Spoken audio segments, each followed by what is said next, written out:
Thank you for that awesome introduction, Una. Hey everyone, my name is Isha. I've most recently been a senior UX engineer on the Lightning Design Systems team at Salesforce. And today I want to talk to you about maturing design systems. I know that this talk is right after lunch and you might be a little tired and groggy, but I got some real juicy content in here for you. So make sure you keep your eyes and ears peeled. So you're here, so you must know what a design system is, and I'm not going to go into detail about that.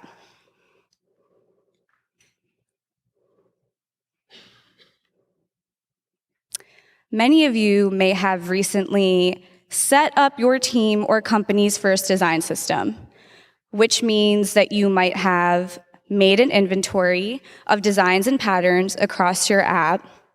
This inventory could include user interface patterns, interaction design patterns, branding patterns like color palettes and type styles, and so on. You must have also gotten buy-in from at least some stakeholders. The stakeholders who saw your inventory and realized that the number of inconsistencies across your app were costly, and that the product value would increase with an organized system focused on design. Then you might have created a repository for people to access your components and guidelines. For many teams, this is a website that contains a library and usage documentation of your components, but it could also be something like a sketch file that holds all your team's unified patterns, or a GitHub repo with grab-and-go code. So what happens next?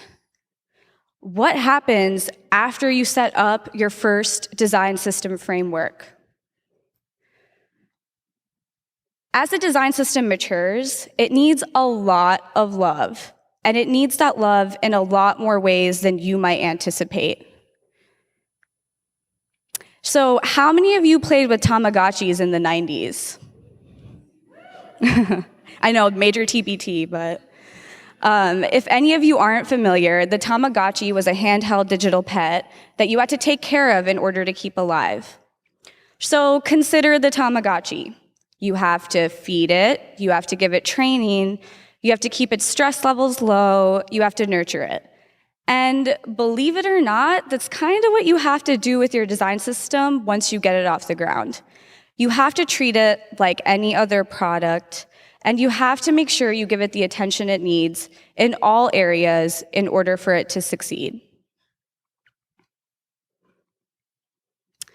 The Lightning Design Systems is one of the few design systems out there that's truly mature in nature at this point.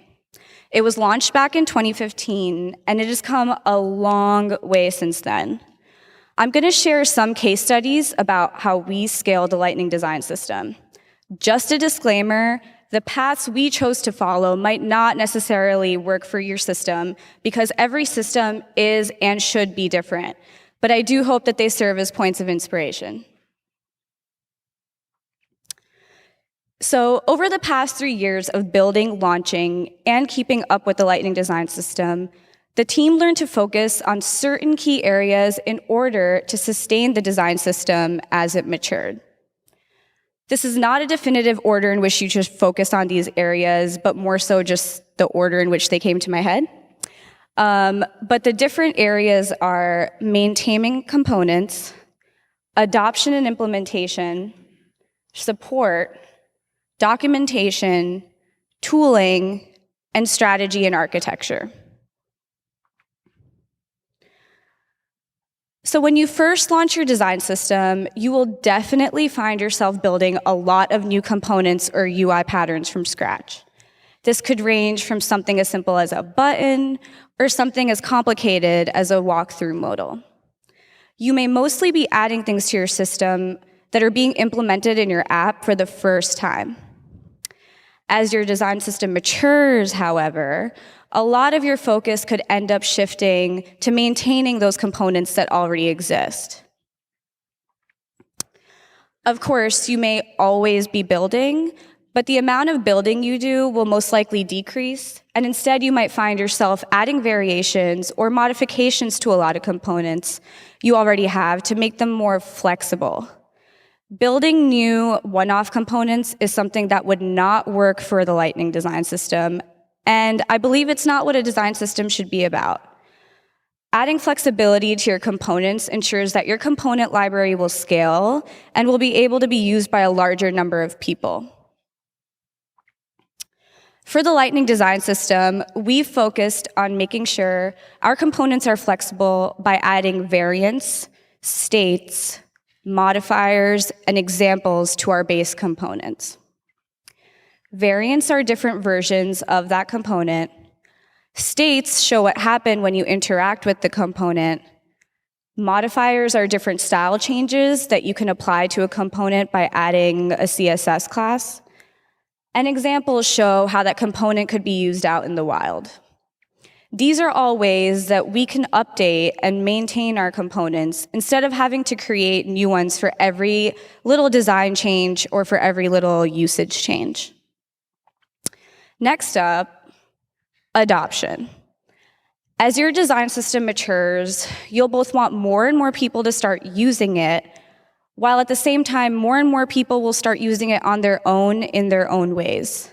So how do you make sure that you're able to spread the word about the benefits of using your system while also focusing on helping people learn how to use your system properly? Socialize the system to the people you want consuming it. Teach them, help them, and most importantly, work with them in not only the ways that make sense to you, but the ways that would make sense to them too. These are two birds working together. For the Lightning design system, we focus heavily on adoption and implementation across the entire organization. Some ways in which we reach out to people are through office hours twice a week, where anyone can come and ask us questions about the design system.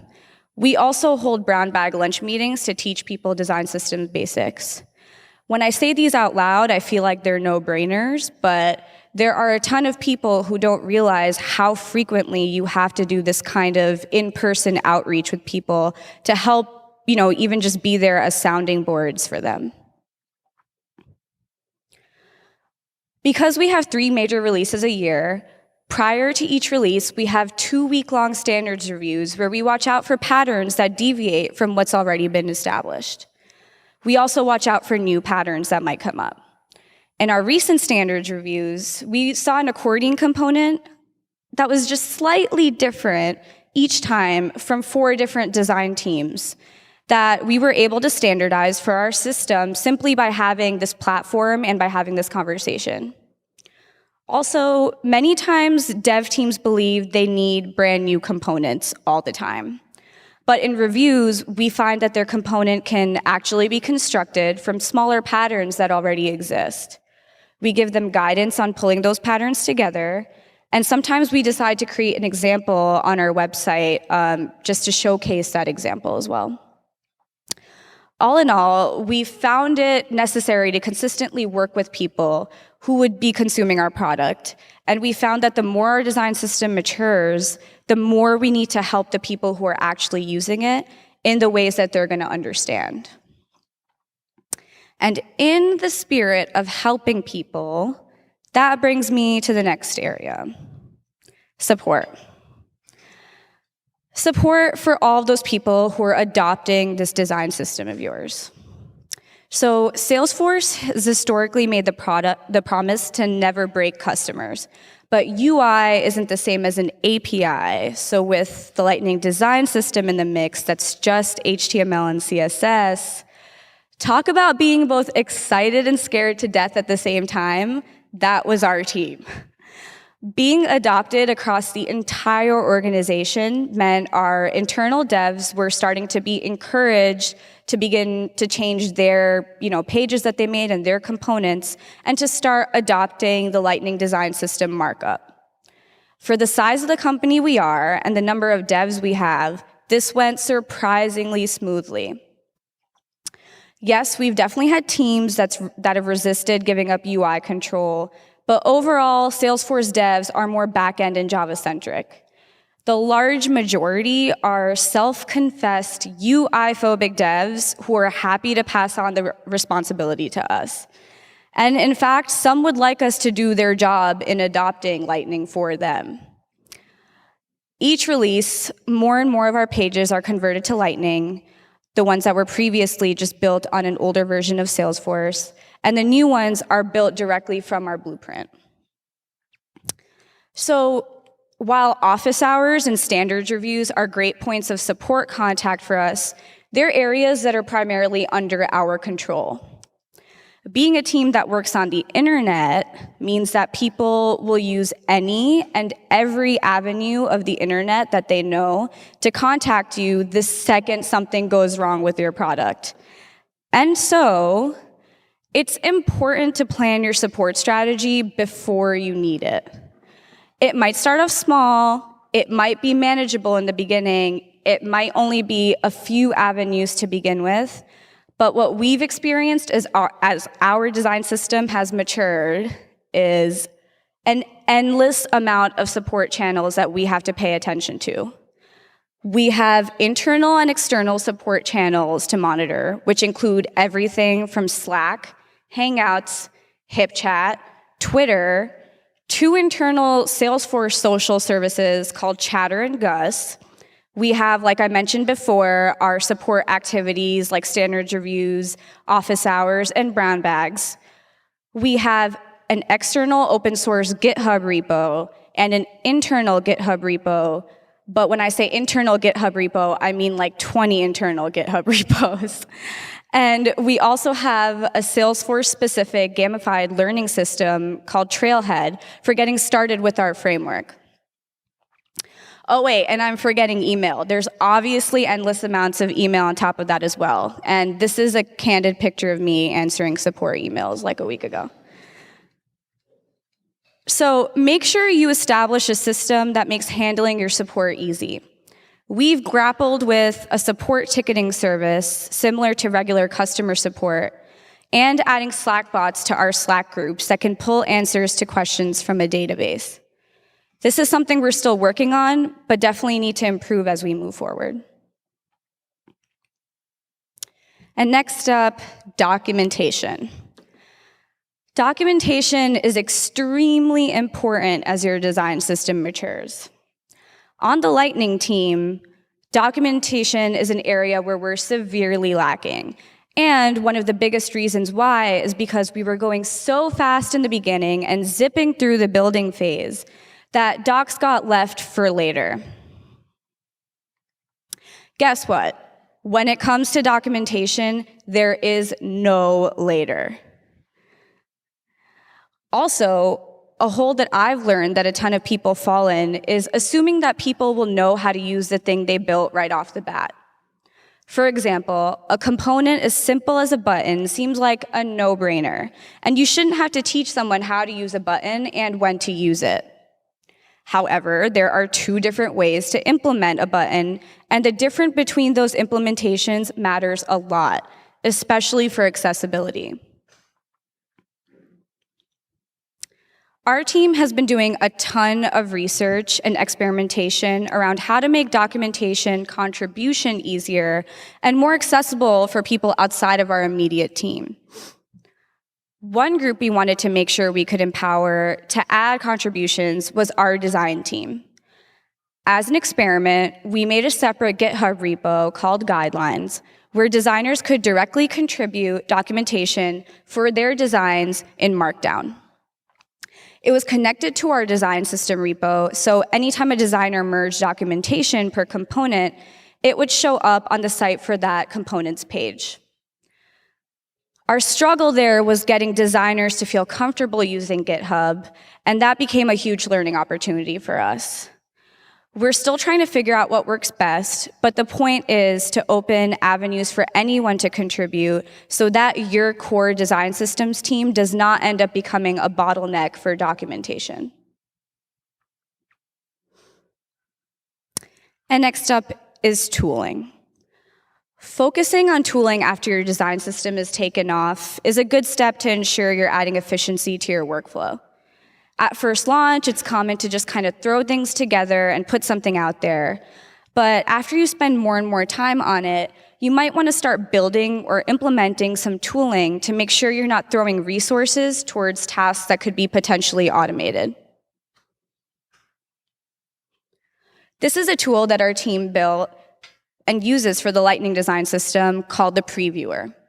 It's an interactive tool for creating components. It runs at the designated URL on startup and is the primary means of viewing component work.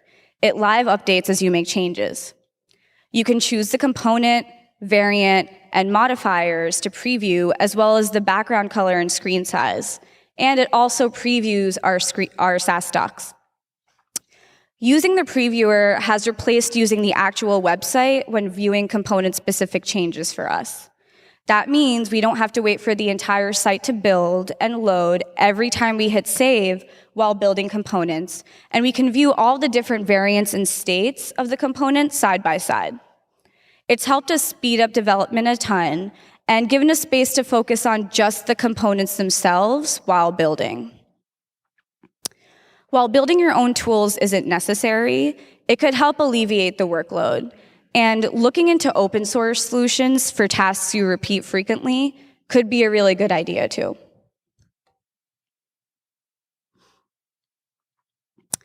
So I wasn't entirely sure what to call this section, so I bucketed my thoughts into strategy and architecture. But what I mean to say is, when you first start building your design system and you anticipate growth, have a plan and strategy for how you're going to scale your architecture. Of course, when you first release a system, it's most likely going to be small, and it won't consider all of the potential use cases for your users. However, it really pays off to do a deep dive into your intended audience and consumers and make a plan for how to scale the architecture of your system to fit your users' needs. With Lightning, there had been an overall dissatisfaction with the information architecture layout, which followed directly from an older version of our component hierarchy, which came out of a mad rush of just building the entire system as fast as we possibly could. Since the system has finally gotten a ton of adoption, it was time to work on some way to recreate a scalable hierarchy of information, surface all possible combinations and contexts of each component, separate atomic versus composite components, and show a clear separation of states, variants, and examples. We decided to add metadata to each part of the system, which is what our team calls annotations, to programmatically include additional information to our system. We started working on a new taxonomy to classify the parts of our system, which was prompted by the possibility of a new documentation tool and a new API that could better codify the sub-satisfactory information and data hierarchy that we had at the time. We had several layers of definition for our taxonomy. We had patterns, which are pieces of the user interface, and a pattern could be described as like a small reusable piece of a UI or a full feature. We had systems, which are subsystems that the pattern can be found in. Category groups, which are buckets of patterns in which a pattern belongs to. These groups describe the pattern's implementation. Think like building blocks. Types, which define user needs within the application. And properties, which are extra component information that specify its user interface. We believe type systems are powerful for enhancing tooling around a growing system, which in turn will help us manage the framework at an even larger scale. We did this so we could establish sound parent-child relationships that would encourage proper usage of patterns and reusability. Had we done it from the beginning, before the design system had matured completely, We could have had improved communication between our designers and developers by having a more controlled vocabulary about all of the different parts of our design system. And we could have had a sound classification of need-based patterns provided by our design system. But as our design system matured, it's something we learned we desperately needed. It's important that you have at least somewhat of a roadmap beyond just building designs and components so that you can maintain a solid framework and consider future use cases and ideas. Moving on to my last point, shared governance. Initially, it wasn't hard for our small design systems team to keep track of and to maintain governance over patterns. But as the system has matured, more acquisitions have been made, and research has demanded change, it's become a lot to handle for a small team of people. As your design system matures, it's important to expand beyond just your core team so that everyone has buy-in. And so that everyone feels like they're contributing to the design system that the whole company is moving towards using. At Salesforce, we've been experimenting with how to share that governance. Currently, we've expanded beyond just the initial core Lightning design system team into 3 different teams that split responsibility and stay in close contact via standards reviews and office hours, where there's representatives from all 3 teams. We now have a platform foundation UX team, which is responsible for design patterns and guidelines. We have UX creative, which focuses on visual design. And then we have UX engineering, which focuses on components, patterns, and accessibility.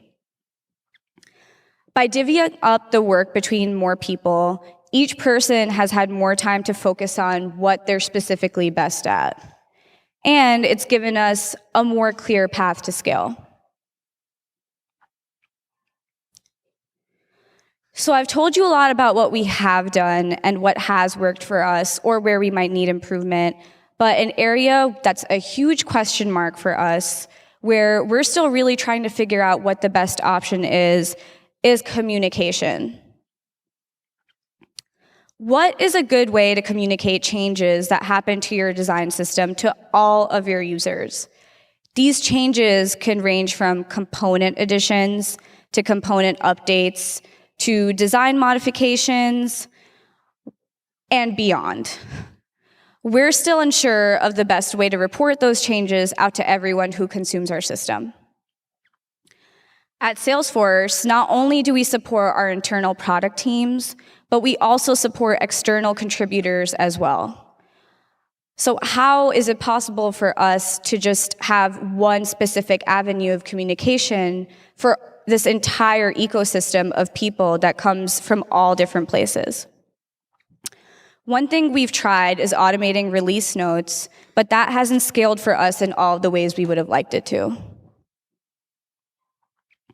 So I have an open question to you all. How does your team tackle communication for your design system? I've started a thread on Twitter, and if you feel like your team does something that you think could work for us or for others, please let us all know. Or just at me, and I can compile feedback and post it somewhere, like Medium or something. So just to recap, a couple good areas to focus on as your design system matures range from maintaining your components to setting up good documentation to building tools for efficiency. Because a design system should be a living product, taking care of it will never end. You can buy a new Tamagotchi, but it would be a huge pain to start a new design system. It's good to make sure that once you get your design system off the ground, you're considering key areas in making sure it scales and it succeeds. So I want to close this talk out by saying that as a design community, we need to make sure we keep empathy at the forefront of our jobs. not only for our users, but also for our peers and our teammates as well. Empathy is going to be what helps any design product of your scale, especially your design system. It's important to make sure that you remember to have fun while you're building this stuff, because at the end of the day, it's just the internet. And shout out to design Twitter especially, because some designer bros can get really mean out there. Let's all contribute positively to this space to make it a safe space to be in, because, well, why wouldn't we? Thank you.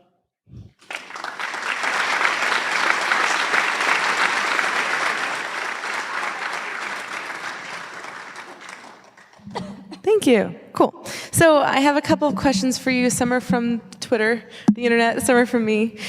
So the first question is from Twitter. It's from @AllieBarber, who says, so say your design system is very successful. You might have some experience with that. How do you deal with other developers, engineers, and stakeholders from overloading it? For example, turning it into a JavaScript framework, testing system, organization tool, etc. That's a really good question, and that's something that my team endures on a daily basis. And it's not just from developers, it's also from designers, it's also from PMs, it's from every avenue you could think possible, where everybody really sees the value in the design system, and they want to try to leverage the design system, and by way of the design system, you and your team, to help them in the ways that are most important to them. So for us, it's super important to make sure that we keep a roadmap of what's important to us, and we make sure that we have, our managers communicating up what our priorities are as a design system, so that we can kind of be shielded from all the different, other people who want us to kind of work for them. Yeah, totally. So then what percentage of your time would you say is divided between building new components versus support versus advocacy versus documentation, et cetera?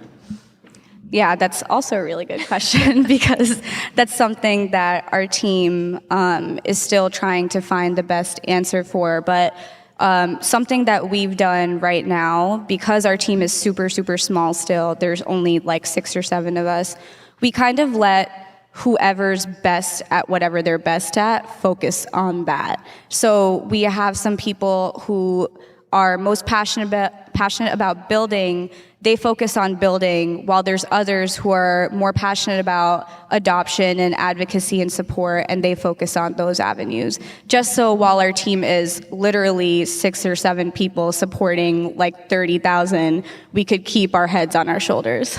So is that 6 or 7 split between those 3 different categories, or is that in one of them? That is just the UX engineering team. But between the other teams as well, they kind of have to do the same thing on their own to make, because all the other teams are maybe 6 or 7 people at the most too. So they have to focus on what they can do best in order for their team to be able to scale. Cool. Is there any design systems tooling that you wish you had? Like, what would you kind of change in your existing tooling if you could? Sure. So something that our team has been trying to get right, release after release, is testing. And so it's hard for us to figure out what the best avenue for testing is, because we only provide HTML and CSS. We don't provide JavaScript.